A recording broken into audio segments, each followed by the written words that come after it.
And somewhere along the line, I took a drawing course at the Mass College of Art in Boston. I thought, oh, this is really cool. So I drew like every day for a year. Some of them horrible, but then I started taking various classes at the Worcester Art Museum, and I tried drawing and portraits and watercolor and printmaking. And I really liked printmaking a lot because it had a little bit of chemistry in it, etching the metals with the acid, and the teacher was very encouraging. So I bought a small press and used that. So my first art that I kept for myself were mostly etchings, and I liked the fact that you could get more than one out of it. And etching led to monotypes and monoprints, which is a little more immediate. So I haven't done etching for a long time, since it's messy, and B, it's slow. Well, monotype, you can get more instant gratification, or lack of thereof. If you don't like it, you can pitch it.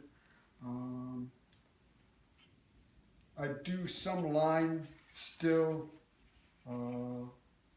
That's an etching, but you can do dry point. I did a dry point recently that gives the same effect. You scratch into metal or into plexiglass, and occasionally lino cut, because that's relatively easy. And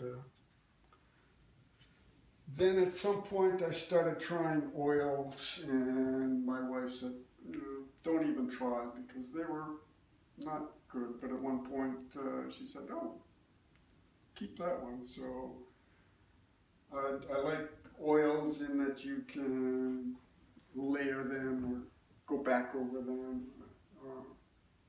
In fact, most of the ones that I like on mine are ones that I've gone back over, because I don't like tight stuff. I like really loose stuff where I can just get and play around.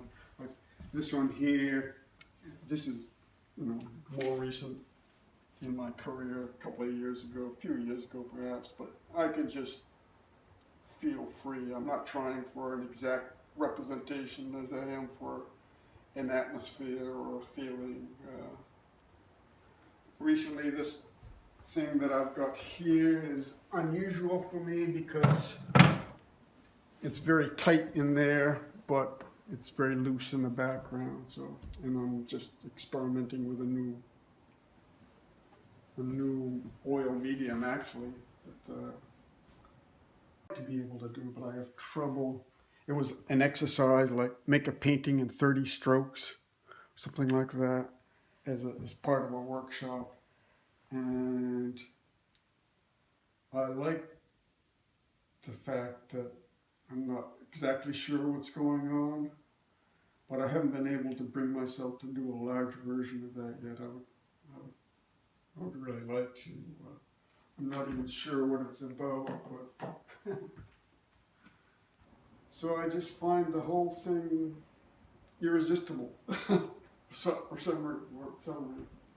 I start my day usually making little sketches, have breakfast here, make little sketches, and try and decide what I might want to do that day or that week. And even though I start with a plan, often if I'm on a canvas, unless I'm doing something very tight, usually the plan gets lost very fast, and I just start reacting to what's on the canvas. And then I set the stuff aside and see if I still like it the next day or the next week, or while it dries before I do another layer. So this is my old shoe rack converted to thinking about what to do next rack.